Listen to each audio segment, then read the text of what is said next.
তো হ্যালো বন্ধুরা, কেমন আছো সবাই? আশা করছি সবাই ভালো আছো। Welcome to smart approach. তো আজকে দেখো প্রফিট অ্যান্ড লসের এমন একটা অঙ্ক নিয়ে এসেছি, যে অঙ্কটা তোমরা প্রতিটা প্রিভিয়াস ইয়ার কোশ্চেনে কিন্তু পেয়ে যাবে। SSC, CGL, CHSL, MTS, CPO, তারপরে তোমার আরআরবি, গ্রুপ ডি, এনটিপিসি সব জায়গাতে কিন্তু এই ধরনের কোশ্চেন এসেছিল। তো আজকে আমি তোমাদের শেখাবো যে এই ধরনের কোশ্চেন আসলে তোমরা কিভাবে খুবই সহজে সলভ করবে। সব থেকে সহজ যে মেথডটা হয় সেইটা আজকে আমি তোমাদের শেখাবো, কোনো রকম ফর্মুলা ছাড়া। ঠিক আছে, ফার্স্ট আমি অঙ্কটাকে তোমাদের বুঝিয়ে দিই। অঙ্কটা কি বলেছে? অঙ্কটা বলেছে যদি আমান 5 টাকায় 6টি পেন্সিল কিনে 5টি পেন্সিল 6 টাকায় বিক্রি করে, তাহলে তার লাভের শতাংশ কত হবে। মানে অঙ্কটার মধ্যে কি বলতে চেয়েছে, আমান 5 টাকায় 6টা পেন্সিল কিনেছে এবং 5 টাকায় 6টা পেন্সিল কেনার পরে সে কি করেছে, সে লাভ করার জন্য 5টা পেন্সিল 6 টাকায় বিক্রি করছে।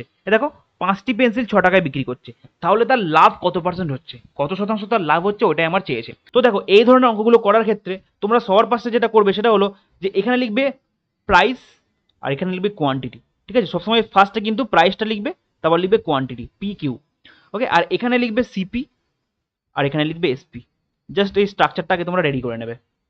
এবার দেখো কি সিপি মানে কি, সিপি মানে কস্ট প্রাইস, মানে যে দামে কিনছে। তাহলে দেখো কত টাকায় কিনছে, 5 টাকায় কিনছে। ঠিক আছে, 5 টাকায় কিনছে, তাহলে প্রাইসের ঘরে লিখে দেবে 5। 5 টাকায় কটা জিনিস কিনছে, কিউ মানে কোয়ান্টিটি। দেখো 5 টাকায় 6টা জিনিস কিনছে, তাই না? 5 টাকায় 6টা পেন্সিল কিনছে, তাহলে কোয়ান্টিটির ঘরে লিখে দেবে 6। ঠিক আছে, এটা হলো আমার সিপি। তারপর আমরা আসবো এসপিতে। এবার এসপিতে দেখো, এসপিতে প্রাইস কত, সেলিং প্রাইস কত, সেলিং প্রাইস দেখো 5টি পেন্সিল 6 টাকায় বিক্রি করছে। ঠিক আছে, 5টা পেন্সিল 6 টাকায় বিক্রি করছে, তাহলে সেলিং প্রাইসে প্রাইসের ঘরে লিখবো 6।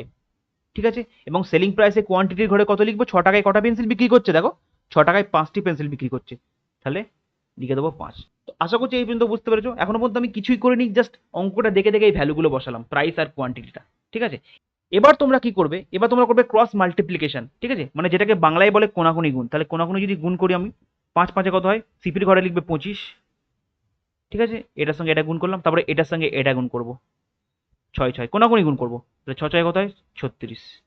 তাহলে দেখো আমি সিপিও পেয়ে গেলাম, এসপিও পেয়ে গেলাম। তাহলে এসপি আর সিপি যখন জানা থাকে তখন কিন্তু আমরা প্রফিট পার্সেন্টেজ আরামসে বার করতে পারি। তাহলে এখানে কি হবে, প্রফিট পার্সেন্ট, প্রফিট পার্সেন্ট। দেখো প্রফিট হচ্ছে 25 টাকার জিনিস 36 টাকায় সেল হচ্ছে, তার মানে অবশ্যই প্রফিট হচ্ছে। তার মানে কত টাকা প্রফিট, 25 টাকার জিনিস 36 টাকায় বিক্রি হচ্ছে, তার মানে কত, 11 টাকা প্রফিট আমি দেখতে পাচ্ছি। তাহলে এই ওপরে লিখবে 11, কতর মধ্যে, 25 টাকার মধ্যে।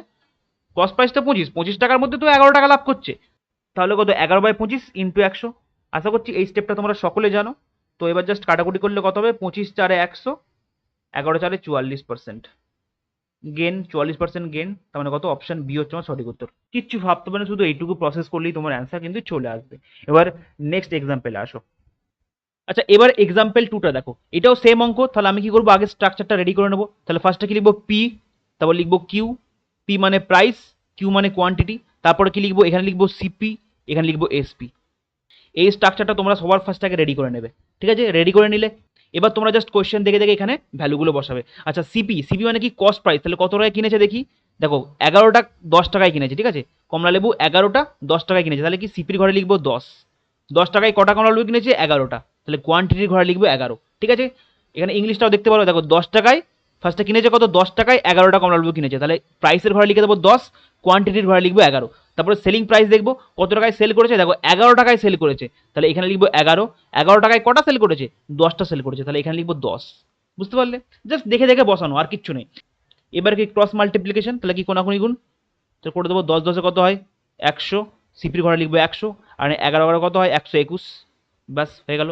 তাহলে কি 100 টাকার জিনিস ও 121 টাকায় বিক্রি করছে, তাহলে কি হচ্ছে, অবশ্যই প্রফিট হচ্ছে। এবং কতটা প্রফিট, 21 টাকা প্রফিট, তাই না? 100 টাকার জিনিস যদি ও 121 টাকায় বিক্রি করে, তাহলে তো মুখোমুখি হয়ে যাবে 21 টাকা profit. Profit gain 21%, option D হচ্ছে আমার সঠিক উত্তর।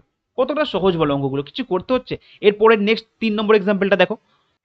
এবার এই এক্সাম্পলটা দেখো, তাহলে আমি এটা দেখতে পাচ্ছি সেম অঙ্ক। তাহলে আমরা কি করবো, ফার্স্ট আগে স্ট্রাকচারটা রেডি করে নেবো। তাহলে কি লিখবো, প্রাইস, আর এখানে লিখবো কোয়ান্টিটি, এখানে লিখবো সিপি, এখানে লিখবো এসপি।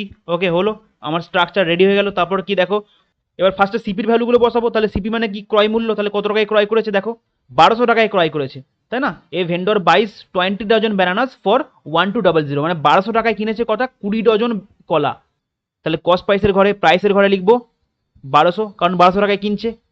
এবার কোয়ান্টিটি ঘরে কি লিখবো, 1200 টাকায় কত ডজন কলা কিনেছে, কোয়ান্টিটি মানে জানো পরিমাণ, তাহলে কত পরিমাণ, 20 ডজন, এবারে 20 লিখছি। ঠিক আছে, নেক্সট দেখো সেলিং প্রাইস, কত টাকায় সেল করেছে, দেখো এখানে হি সেলস 5 ডজন ফর 350, তাহলে সেলিং প্রাইসের ঘরে লিখবো 350, ঠিক আছে। আচ্ছা 350, 350 টাকায় কটা সেল করেছে? 5 ডজন, তাহলে এখানে লিখবো 5। এবার আমি যেহেতু দেখছি যে সংখ্যাগুলো অনেক বড় বড় আছে, দেখো 1200, 350, অনেক বড় বড় সংখ্যা, তাহলে আমি কেটে একটু ছোট করে নিই, তাহলে ক্যালকুলেশন অনেক কম করতে হবে আমাকে। তাহলে ফার্স্টে 0 কেটে দিলাম, 2 1 2, 2 60 হচ্ছে 120, তাহলে এখানে 60 আর 1 আসলো। আর এখানে কিন্তু 5 7 35, মানে 70 হবে, বুঝতে পারছো? 5 দিয়ে কাটলাম, 5 1 5, 5 70, 350। এখানে কত আসলো? এখানে 1 হলো, 5 1 5। তাহলে আবার কি বলেছি? কোনাকুনি গুণ, তাহলে 60 1 কে 60, এদের কোনাকুনি গুণ করলাম, 60 1 কে 60, তাহলে সিপির ঘরে হবে 60। আবার কোনাকুনি গুণ, 70 1 কে 70, তাহলে এসপির ঘরে হবে 70। এবার দেখো 60 টাকার জিনিস ও 70 টাকায় সেল করছে, মানে কত টাকা লাভ হচ্ছে? প্রফিট, অবশ্যই প্রফিট হচ্ছে, তাহলে প্রফিট পার্সেন্ট কত লিখবো? দেখো 10 টাকা লাভ হচ্ছে, এবার কত টাকার মধ্যে? যেটা কস্ট প্রাইস 60 টাকার মধ্যে ও 10 টাকা লাভ হচ্ছে, ইন্টু 100, ব্যাস। এবার কাটাকুটি করো, এই শূন্য এই শূন্য কাটলাম। আচ্ছা 100/6, 100/6 মানে হচ্ছে 50/3, আর 50/3টাকে যদি পূর্ণ ভাঙি তাহলে 16 পূর্ণ 2/3%। অপশন ডি হচ্ছে আমার সঠিক উত্তর। বুঝতে পারলে? দেখো খুবই সহজ জিনিস, জাস্ট ছোট করে আরেকবার তোমায় বলে দিচ্ছি। ফার্স্টে তোমরা আগে স্ট্রাকচারটাকে রেডি করে নিলে, পি কিউ আর এইদিকে সিপি আর এসপি লিখলে। তারপরে সিপির ঘরে কি লিখবে? যত টাকায় কিনছে সেটা লিখবে। তারপরে কোয়ান্টিটির ঘরে কি লিখবে? কোয়ান্টিটির ঘরে লিখবে জটা, ওই টাকায় জটা জিনিস কিনছে, কোয়ান্টিটির ঘরে সেটা লিখে দেবে। তারপরে সেলিং প্রাইসের ক্ষেত্রেও সেম, যত টাকায় সেল করছে সেই টাকাটা লিখবে, এবং ওই টাকার মধ্যে কটা জিনিস সেল করছে সেটা লিখে দেবে। তারপর জাস্ট কোনাকুনি গুণ করলে আমার সিপি আর এসপি পেয়ে যাবো, আর সিপি এসপি পেলেই আমি আমার লাভ পেয়ে যাবো, কত পার্সেন্ট লাভ হচ্ছে। খুবই সহজ। তো আশা করছি তোমরা বুঝতে পেরেছো। তো তোমাদের জন্য একটা প্রিভিয়াস ইয়ার কোয়েশ্চেনের হোমওয়ার্ক এনেছি, তো এবার হোমওয়ার্কটা তোমরা দেখে নাও।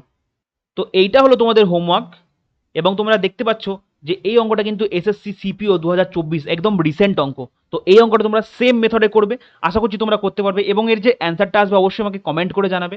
তো ভিডিওটা ভালো লাগলে অবশ্যই ভিডিওটা লাইক করে দেবে, চ্যানেলে নতুন হলে চ্যানেলটা অবশ্যই সাবস্ক্রাইব করতে হবে এই ধরনের আরও শর্ট ট্রিক শিখতে।